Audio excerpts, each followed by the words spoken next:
मेरे YouTube channel astro Naresh पर आपका स्वागत है। नमस्कार, मैं हूं नरेश कुमार। सबसे पहले उन दर्शकों का धन्यवाद जिन्होंने पेज को सब्सक्राइब किया है, पेज के वीडियोस को शेयर कर रहे हैं, लाइक कर रहे हैं और कमेंट बॉक्स में हमें अपनी राय लगातार भेज रहे हैं।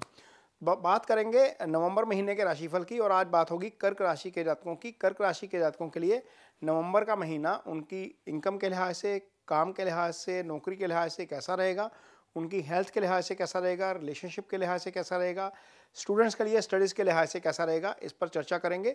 लेकिन सबसे पहले ये बताएंगे कि नवंबर में ग्रहों का गोचर किस तरीके से हो रहा है और उसका आपके ऊपर क्या असर होगा। तो ये कर्क राशि की कुंडली है जो ये लगी हुई है, ये 1 नवंबर के दिन की कुंडली है।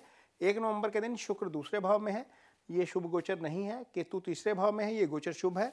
मंगल, सूर्य और बुध ये चौथे भाव में है, ये 2 ग्रह शुभ गोचर में नहीं है, बुध शुभ गोचर में है। और शनि का गोचर अष्टम में है। इसका मतलब यह है कि आपके ऊपर शनि की ढैया चल रही है, ये शुभ गोचर नहीं है। राहु 9वें भाव में है, ये भी गोचर शुभ नहीं है। गुरु दशम भाव में है, ये शुभ गोचर नहीं है। चंद्रमा आपकी कुंडली में लगन के स्वामी होकर 12वें भाव में गोचर कर रहे हैं, यानी कि राशि के स्वामी होकर 12वें भाव में गोचर कर रहे हैं 1 तारीख को, ये भी गोचर शुभ नहीं है। तो सबसे पहले तो शुक्र गोचर करेंगे। शुक्र तीसरे भाव में आ जाएंगे 3 नवंबर को, ये गोचर आपके लिए ठीक हो जाएगा। केतु और शुक्र दोनों ही आपके लिए शुभ गोचर में हो जाएंगे। इसके बाद जो गोचर होगा वो होगा बुध का। बुध यहाँ पर पंचम भाव में आ जाएंगे 6 नवंबर को। पंचम में बुध का गोचर शुभ नहीं माना जाता, हालांकि ये अशुभ भी नहीं होता। मंगल और सूर्य चौथे भाव में है, ये पंचम में आ जाएंगे।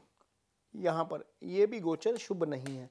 सूर्य मंगल दोनों का गोचर छठे भाव में शुभ होता है। सारे ग्रह 8वें या 12वें भाव में शुभ गोचर में नहीं होते। कुछ ग्रह तीसरे, छठे, 11वें भाव में शुभ होते हैं, लेकिन इसका मतलब यह है ना कि बाकी भावों में वो अशुभ हो जाएंगे। कालपुरुष की कुंडली देखेंगे तो सूर्य यहाँ पर पंचम राशि में आ जाएंगे, यानी कि अपनी ही सिंह राशि में आ जाएंगे, तो ये अच्छे फल भी करते हैं। तो ये चीज़ें जो हैं वो ट्रांजिट में या गोचर में इस तरीके से ही काम करती हैं। तो सबसे पहले बात करेंगे आपकी कुंडली में कर्म की, कर्म और आपकी आय कैसी रहेगी। तो सबसे अच्छी जो चीज़ होने जा रही है वो उनके लिए होने जा रही है जो लोग पहली नौकरी ढूंढना चाहते हैं या पहला कारोबार करना चाहते हैं। उसका कारण ये है कि राहु ने जो गोचर किया है, राहु यहाँ पर अभी तक गोचर में थे, ये कर्म स्थान है आपका। यहाँ पर गुरु और राहु का जो कंजंक्शन था ये अच्छी चीज़ नहीं थी। राहु कन्फ्यूज़न बहुत क्रिएट करते हैं, ये कन्फ्यूज़न अब क्लियर होना शुरू होगा। राहु अब यहाँ पर आ गए हैं और गुरु की दृष्टि, गुरु दशम भाव में बैठकर जिस ट्रायंगल को एक्टिवेट कर रहे हैं उसे अर्थ ट्रायंगल कहा जाता है। यहाँ से 1 2 3 4 5 इस भाव के ऊपर गुरु की दृष्टि है। ये धन भाव है, गुरु की दृष्टि इस भाव के ऊपर। गुरु इस भाव के कारक भी है, यानी कि जिस भाव के कारक गुरु हैं उस भाव के ऊपर गुरु की दृष्टि। यहाँ से 6 7 8 9 इस भाव के ऊपर गुरु की दृष्टि। ये चंद्रमा चंद्र राशि से छठा है, लेकिन कर्म से हम देखेंगे तो ये कर्म का भाग्य है, यानी कि कर्म का भाग्य गुरु खुद एक्टिवेट कर रहे हैं, यानी कि आपका अर्थ ट्रायंगल एक्टिवेट हो गया है, तो निश्चित तौर पर उसका फायदा होगा। गुरु ये जो दूसरा भाव होता है ये वैसे धन भाव होता है, कुटुंब का भाव कहा जाता है, लेकिन पहली जॉब आपकी लाइफ में जो होती है, आप जो पहली अर्निंग करते हैं वो इसी भाव से देखी जाती है। तो इस भाव के ऊपर गुरु की सीधी दृष्टि आपके लिए वो काम करेगी कि आपको पहली जॉब ढूंढने में आसानी होगी, पहली जॉब आपको अब आसानी से मिल जाएगी। इसके अलावा क्योंकि कर्म भाव के जो भाग्य स्थान है वहाँ पर भी गुरु की दृष्टि है, वो गुरु का अपना भाव भी है आपकी राशि के लिए, तो निश्चित तौर पर आपके लिए उसका फायदा है। आप अपनी नौकरी में आपको एलिवेशन मिलेगी, आपको तरक्की मिलेगी, भाग्य आपका साथ देगा, आपकी अर्निंग्स अच्छी रहेंगी। तो निश्चित तौर पर आपके लिए कर्म और आय के लिहाज से नवंबर का महीना बहुत अच्छा रहने वाला है। तो जो बाधाएं आप देख रहे थे कि शनि की 7.5 के कारण हो रही, सॉरी ढैया के कारण हो रही हैं, वहाँ पर चीज़ें अब थोड़ी सी ईज आउट होना शुरू होंगी। पहले राहु का प्रभाव था, यहाँ पर शनि इस भाव को देख रहे थे, अब राहु हट गए हैं, गुरु ने चीज़ें यहाँ पर आगे अब बैलेंस कर दी हैं। तो निश्चित तौर पर आपको उसका फ़ायदा होता हुआ नज़र आएगा, अपनी इनकम के लिहाज से, अपनी तरक्की के लिहाज से और अपने कारोबार में वृद्धि के लिहाज से। आप ये देखेंगे नवंबर महीने के बाद, आपको नवंबर महीने में ही आपको इसका असर देखने को मिलेगा। आगे बात करेंगे आपका रिलेशनशिप कैसा रहेगा। तो सिंगल्स जो मैरिड लोग हैं उनके लिए सप्तम भाव जो है वो देखा जाता है। सप्तम भाव के स्वामी आपकी कुंडली में शनि है, शनि जाकर बैठ गए हैं अष्टम भाव में। यहाँ पर शनि की अपनी मूल त्रिकोण राशि पड़ी है। इसके अलावा इस भाव के ऊपर अब कोई दृष्टि अब तक नहीं थी, क्योंकि केतु यहाँ पर ट्रांजिट कर रहे थे, राहु यहाँ पर थे। तो ये भाव जो है पाप प्रभाव में नहीं था। लेकिन अब जैसे ही राहु की दृष्टि केतु की दृष्टि यहाँ पर सप्तम में पड़ेगी तो ये भाव जो है वो पीड़ित हो जाएगा केतु से। हालांकि इस भाव के ऊपर कोई और ज़्यादा पाप ग्रह नहीं देख रहा। केंद्रीय प्रभाव भी पॉजिटिव है क्योंकि गुरु यहाँ पर केंद्र में पड़े हुए हैं। तो ऐसा हो सकता है कि मैरिटल लाइफ में थोड़ा बहुत कन्फ्लिक्ट होना शुरू हो जाए। कर्क राशि के जातक वैसे भी बहुत इमोशनल होते हैं, छोटी सी बात के ऊपर रिएक्शन ज़्यादा करते हैं, रिस्पॉन्ड कम करते हैं। तो रिएक्शन की बजाय अब रिस्पॉन्ड करना थोड़ा सा आपको ज़्यादा बेटर रहेगा अगले 1.5 साल के लिए, क्योंकि शनि यहाँ से नहीं हिलेंगे और केतु भी यहाँ से नहीं हिलेंगे। ये दृष्टि अब लगातार रहेगी।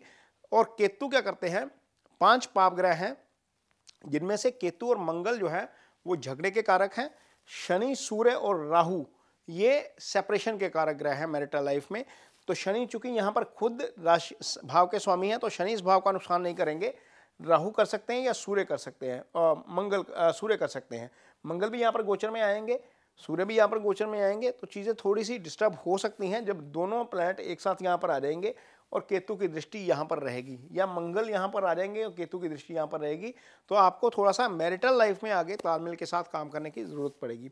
जहाँ तक सिंगल्स की बात है तो सिंगल्स के लिए चूँकि मंगल पंचम भाव में है, यहाँ से रिश्ता देखा जाता है। पंचम भाव में उनकी अपनी राशि पड़ी हुई है, सूर्य वहाँ पर है, बुध वहाँ पर है। तो भाव एक तरीके से वो एक्टिवेट है क्योंकि 3 ग्रह इस भाव में हैं। तो निश्चित तौर पर जो सिंगल्स हैं उनके लिए अच्छी खबर आ सकती है। लेकिन सप्तमेश चूंकि एक्टिवेट नहीं है, सप्तम एक्टिवेट नहीं है किसी भी भाव में, किसी भी भाव तरीके से, तो मैरिज में हो सकता है कि थोड़ा सा डिले हो।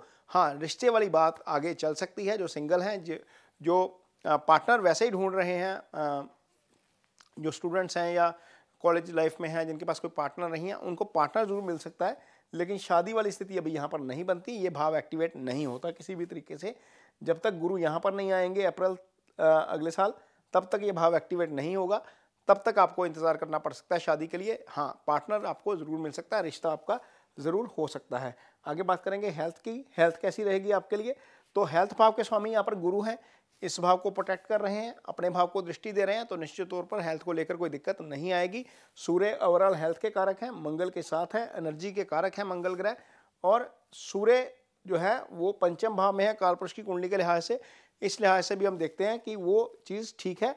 छठे भाव के ऊपर कोई भी पाप प्रभाव नहीं आ रहा। पाप प्रभाव का मतलब होता है कि कोई पाप प्रभाव, कोई पाप ग्रह उसको दृष्टि दे।